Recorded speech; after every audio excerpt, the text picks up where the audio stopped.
Aku nonton Look Back sampai 2 kali saking terkesannya sama karya Tatsuki Fujimoto kali ini. Karena di awal aku terbayang bakal kayak dunia gila ala Chainsaw Man atau Fire Punch gitu. Jadi ekspektasi aku masih tinggi banget. Ekspektasi aku terpatahkan. Tapi apa aku kecewa? Gak sama sekali. Emang sih aku nggak menemukan aksi brutal di sini. Yang kutemukan malah sebaliknya.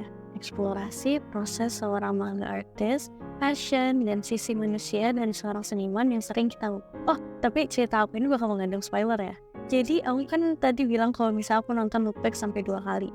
Pertama kali aku selesai nonton, aku cuma bisa bengong. Aku pulang, aku baca manganya, besoknya aku balik lagi ke bioskop untuk nonton lagi. Sederhana sekali. Premis Look Back itu sederhana banget. Secara garis besar, Look Back itu bercerita tentang dua artis muda, Fujino dan Kyomoto, yang hidupnya saling terhubung melalui kecintaan mereka terhadap manga. Nah, dinamika hubungan yang kompleks antara Fujino dan Kyomoto adalah inti dari Look Back. Dari Fujino yang awalnya sombong banget sampai jadi sempat berhenti gambar, bangkit lagi semangatnya karena kagum Kyomoto. Terus mereka bikin manga bareng, dan akhirnya Kyomoto sadar bahwa dia nggak bisa terus-terusan jadi backgroundnya Fujino.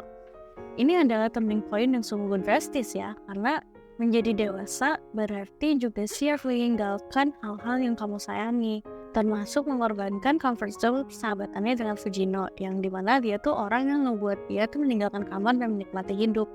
Adegan perpisahannya pun digambarkan dengan sangat sederhana dan sunyi. Fujino yang pasif-agresif memaksa Kyomoto untuk tetap bersamanya. Kyomoto yang naif dan terbakar semangat meyakinkan Fujino dan dirinya sendiri bahwa hidupnya akan lebih baik jika keduanya fokus dengan keinginan masing-masing. Dari konflik yang benar-benar singkat ini bikin aku mikir, kamu tetap menjalin hubungan dengan seseorang demi kebaikan bersama, atau cuma karena kamu gak bisa jadi versi terbaik dari dirimu tanpa mereka. Soalnya ya kalau hubungan melibatkan orang lain, udah bukan cuma urusan satu orang aja kan. Akhirnya habis itu mereka berpisah. Kyomoto mengejar pendidikannya sebagai seniman dan Fujino meniti karir sebagai mangaka sendirian. Selanjutnya adegan yang mungkin tuh pace-nya cepat. Di sini kita jadi fokus sebuah gambar bisa berarti sejuta kata.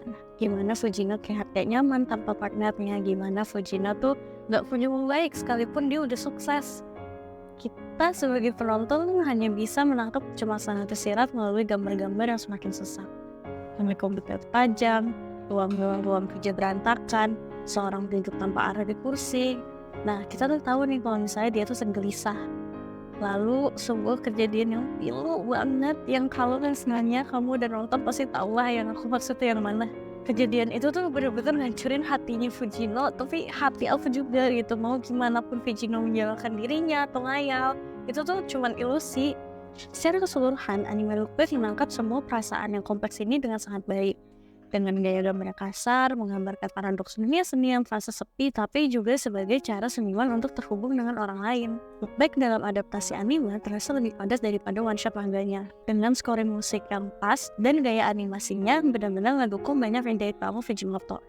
Dan buat starving artist di luar sana yang mungkin merasa terisolasi atau berjuang sendirian, ingat ya bahwa proses kreatif seringkali terasa seperti perjalanan soliter. Tapi hasil akhirnya bisa menjadi jembatan yang menghubungkan kita dengan orang lain. Dan Look Back berhasil bikin aku mau gambar lagi, melanjutin project-project lama aku yang terbengkalai selanjutnya. Well, today, Franny.